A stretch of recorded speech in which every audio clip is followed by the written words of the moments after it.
Hi everyone, welcome to the Navigant Credit Union Broadcast Center. I'm Go Local News editor Kate Nagle. Thanks for tuning in this Friday noontime to kick off your weekend as we usually do. Welcome former state representative, former deputy secretary of state, now heads up Stages of Freedom, Ray Rickman, to give his big view. So they think that the governor, or they know, of Virginia did something extraordinarily racist in med school. And he said that this wasn't him when he was in the military, and it wasn't him kind of before, and it wasn't him as a practicing doctor or as a legislator or as governor. It's not him. He was only racist probably in med school. Now, I'm getting a kick out of this because there was an editor of that yearbook, and someone pasted it up. I worked on my high school yearbook, and you had to paste it up in the old days. It was really a process, and there were 7 or 8 of us involved in it, and people brought their stuff in, and the whole class was involved. And, of course, the principal of our school went through it to see what was in it. Now, you won't believe this. The yearbook in my school was called the Aryan. So, that's hard to believe, but it's true. And I was part of the ACLU effort to get the yearbook names changed, but I digress. Back to business. So the whole class and the teachers and everybody was in on the yearbook, and everyone saw everything was in it. And if you used a nickname, they'd say, "You sure you want to use that nickname? You don't want to be called Buddy later, do you?" You with me? This is a society in which he did something horrendous and it was okay. It was normal. It was expected. There were hundreds of people in on it. And now we're going around gasping that this racist act could take place. And he's saying it's really not him. And then on Facebook and other such places, Rhode Islanders are saying it was youthful indiscretion. Well, that was a time in which people still got married at 22 years old. And he's a medical doctor. 2 weeks after that comes out, he's an adult. He's not a kid. But even if he were a 12-year-old, he would know what it meant to do that kind of heavy black face and to dress in a Klan robe and to process it into his page. He would know if he were 8 years old. And if he didn't, somebody would tell him along the way. My sister is a psychologist, school counselor, and she works in an all-white school in St. Clair. I'm sorry, someone's going to check on me. She works in a school that's 99.5% white in St. Clair, Michigan, outside of Detroit. One of those white suburbs, all white suburbs. You know, a place like Barrington used to be 10 years ago, all white. And she works there, and every year there are 10 of these incidents where white kids put on blackface and they send them to see her, black woman, and she tells them how inappropriate it is, and they say, "My mother didn't say anything, and I wore this at Halloween, and then I wore it the day before," and my sister says, "Well, it's November, what are you wearing it for now?" And then they have a dialogue about it. These are 10-year-olds, and you can dialogue with a 10-year-old. Youthful indiscretion, but still racism. Still racism. So, I don't just, I'm not a reporter, so I'm not reporting the news. I'm commenting on it. This is an essay from me to you. I think this would be fabulous. We have an anti-race week. Whole week. In our lifetime. Right now. Right through Valentine's Day and then beyond. You ready? We sit down with our family over dinner today or this weekend and talk about what racism is, and that everybody who's called a racist gets upset and doesn't want to be one. So how do you not be one? That's one. So I tell people, go read Dr. King's Where Do We Go From Here, his book, because I think a lot of people barely know what racism is. They deny it. They are not. And if they did something, it's not them. We had a school teacher do something horrendous lately, and it's not who she is. I love that line. It's not who I am. Yes, it is. It's who you are. Finally, when I was a kid, I liked the Republicans slightly better than the Democrats because the Democrats had Stennis and Eastland and Wallace, and we had all those Southerners, and they were officially racist, segregationists. They didn't play. There were no games. Lyndon Johnson, when he signed the Civil Rights Act, he says, "Here goes the South for 8 generations." Lyndon was right. And the Republican Party picked up all these races who used to be Democrats in the 60s, 50s, 40s, going backward. There are racists in our midst. There are people who've always been racist. There are law firms with no black employees. Okay? Racism exists. Quit being surprised by it and do something about it. Where do we go from here?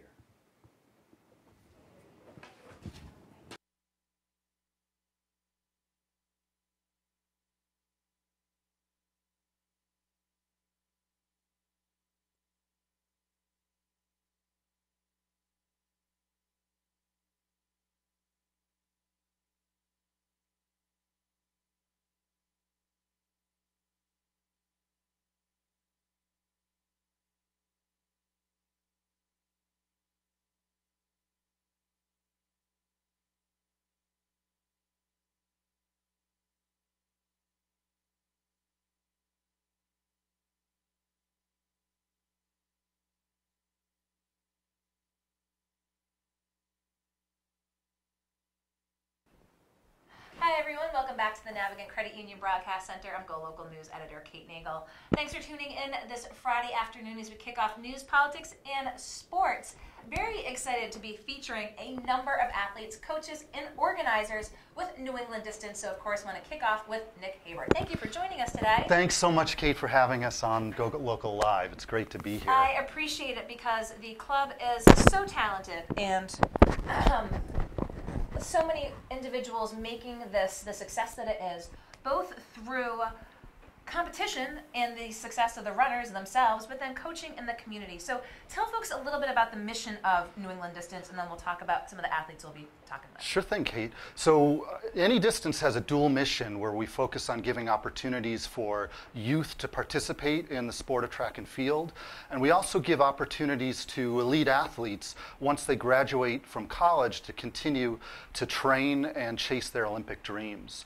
We've got 4 of the 10 athletes on the team with us, and each of one of them have been assigned to work with a middle school in either Woonsocket or Providence.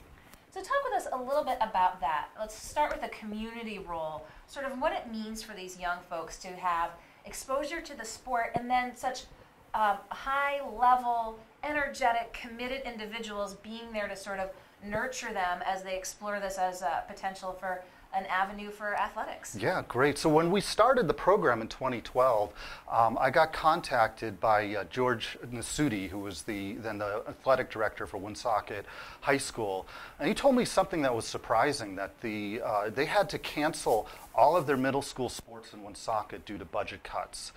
So the middle school kids really had no opportunity to play organized sports. And he asked if we would help, and we were happy to help out. And we suddenly got a sponsorship from Performance Physical Therapy, our sponsor, that helped us fund cross-country middle school sports in Woonsocket. And so we had our athletes, who are elite athletes competing at the national level, come in and create programming for these kids. And I'll let them talk a little bit about their experiences with it, because it's been great for the kids. That they look up at these kids like these spandex-clad superheroes, right? And it's way exciting for these kids to have such great role models.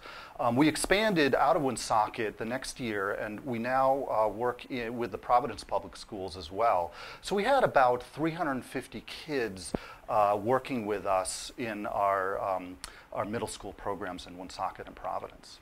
Now, as you mentioned, this is a 501c3, which benefits both the youth and community and these runners who, after college, are competing at the highest levels, but again, need that support because right out of school, trying to piece it together.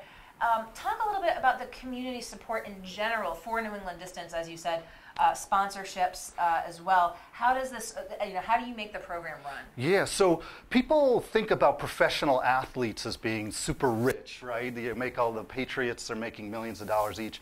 That's not true in the sport of running. So the average, and that's the median runner in track and field and road running, makes about $5,000 a year from their sport. So what happens to athletes is when they leave college, the rug gets pulled out from under them, and they really need another 3 or 4 years of hard training to reach their potential, to see what they can do. So we've created a community of like-minded people who love the sport of running. We have a great board that supports us. We have individual donations from the community, and you can just go right to anydistance.org and give a donation. All that money goes straight towards our programming for youth and programming for these athletes. And you've had some success at the school level as well with some of these young students, again, really sort of taking to the sport, both in the regional and broader levels. Yeah, so we had, the Woonsocket team went from having nothing to being winning a regional competition in track and field. I'd be happy to let some of the athletes talk about some of their accomplishments when you bring them on. Very good. Well, as I said, wanted you to give that overview before we feature the athletes/coaches. Anything else you want to share with folks, Nick, about New England Distance while I have you here before we welcome them on? Yeah, so I just want to talk about why we put this program together. So we started in 2012, and in 2012, there were 5 Providence residents that competed at the London Olympics in track and field. So that's a huge strength of this community. Is we've got great runners, we build great runners, it's a great running community. So we wanted to build off that strength, and I feel like we've done that in a way that supports everybody at all levels, the elite, the youth, and then we've also started a community running club that starts in Cumberland, and I think Aaron can talk a little bit about that when you have him Aaron's going to tell us a little bit about that. So you kind of stole my thunder from that last question. I mean, pound for pound, New England and Rhode Island in particular, really, for the smallest state in the union, we are so well represented on the national stage, international stage for elite distance runners. Yeah, we punch above our weight here, Kate. 100%. We're going to hear right from the athletes and coaches themselves. So don't go anywhere. We're going to be right back with Katie Spratford and Aaron Dinzio.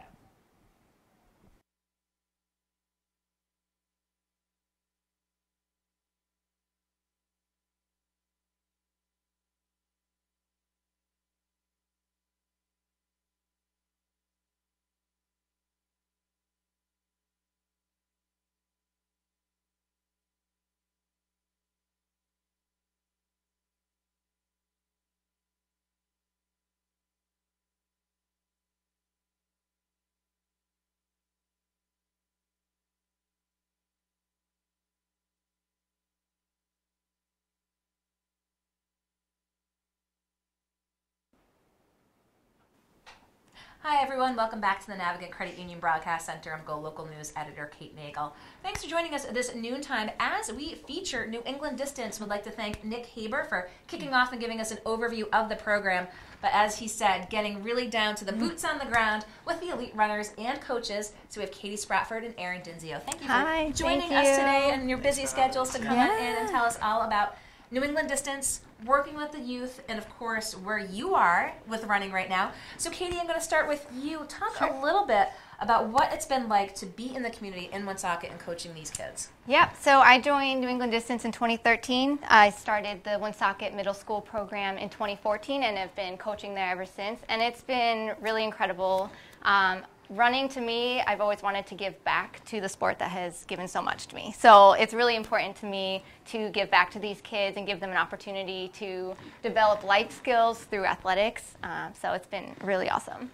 And speaking of giving back to the community, Aaron, I want to talk with you a little bit about getting into a community run club, now looking at the adult side of things as well. Yeah, so that was my kind of first assignment when I joined the team with New England Distance, and we're 2 years in now. We've gotten to shape this community running club. We meet up in Cumberland, Rhode Island, and we're anywhere from 60 members to 80 members depending on the season, and it's been very beneficial for me in a lot of ways to learn from different people how they train, how, you know, maybe lack of experience with training, or if they're veterans, just to take different steps with their running and gain a lot of value from it. And it's something that I can then take back for myself and add to my own running and my own training. A lot of experience, so it's good. And Nick and I were talking again about the talent that is in New England distance that represents Rhode Island on the national and international stage.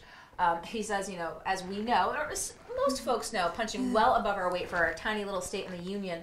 But I want to talk with both of you about being that elite athlete. And, you know, to the average person who might not know what goes into it, between both the running, taking care of your body, all of that. So, Katie, tell us a little bit of some highlights in 2018, what we expect in 19, and how much are you running a week right now? So right now I'm averaging about 80, 85 miles a week. Sounds like a lot. But most recently, this past weekend, I qualified for my 5th U.S. team, so I'll be heading to Trinidad next week, actually, to compete and represent the U.S. On an international stage. And then after that, I'll gear up. Everything will be going towards 2020 trials, so, you know, hopefully qualify for that. So tell us a little bit about the distances you're at and sort of hopes and expectations for this coming season. Sure, yeah. So my goal is to start going up in distances, maybe get in some half marathons, qualify for the Olympic trials in the marathon, and also really focus in on the 10K on the track, so hopefully qualify for the outdoor national championships coming up in July. Now, when is Trinidad and Tobago? So that'll be next Saturday, February 16th. And when are you heading down? I leave Thursday, Valentine's Day, actually. Oh my goodness, the love of the sport, traveling down there. We're going to keep close watch on you down there. Thank and you. Wish you all the best Thank representing you. us. And Aaron, tell us a little bit about what 18 was for you and what 19 has in store. Yeah, so 2019 is kind of a comeback year. 2018, I spent a lot of the year recovering from injury that was somewhat debilitating to my career, and was, you know, just kind of keeping it together for the most part. But very healthy now, training at kind of full go, and I'm very similar to Katie, looking to you know, qualify for the U.S. Championships in the 10K, knock some time off my PRs, and get out there and really just compete well. Maybe take a stab at a half marathon to try and qualify for the Olympic trials, but 2020 will be all about the Olympic trials. So.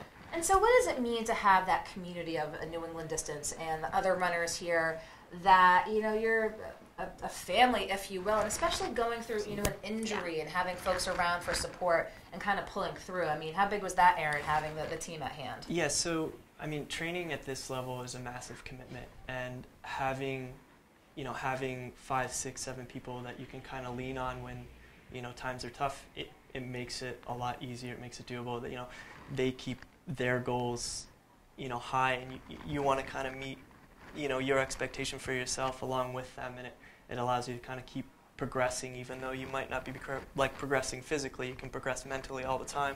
So, you know, keeping that at the forefront has been very easy with great teammates. So I'm very proud and very happy and very fortunate to have that for sure. And Katie, tell us a little bit about the secrets of the success. Why is Rhode Island and New England distance so successful? Kind of going off what Aaron said, I think that we have one of the best support systems around. We have an incredible coaching staff. We have an incredible medical staff through PPT, Performance Physical Therapy. They take really good care of us. So we just have a really, really good support system backing us up and allowing us to chase after our goals full force. Well, the future is certainly bright for distance running here in Rhode Island and beyond. Again, thanks to New England Distance and Katie Spratford and Aaron Dinzio in the community, in Woonsocket, in Cumberland with the adults. I appreciate your taking the time to come in here. Again, let viewers know more about it. Of course, we're going to be providing links after the fact, especially keeping an eye on Katie at the championships in Trinidad and Tobago. And don't go anywhere. We're going to be back with our next runners and coaches here in the Navigate Credit Union Broadcast Center.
Hi everyone, welcome back to the Navigate Credit Union Broadcast Center. I'm Go Local News editor Kate Nagle. Thanks for joining us this Friday afternoon. Would like to thank Ray Rickman for kicking off with his big view. And would like to thank the athletes, coaches, and organizers of New England Distance coming in to tell us about the program, their running, and their involvement in the community. So I want to thank Nick Haber, I want to thank Katie Spratford and Aaron Dinzio, and now I want to thank Henry Sterling and Brian Crimmins. Thank you guys for coming in today.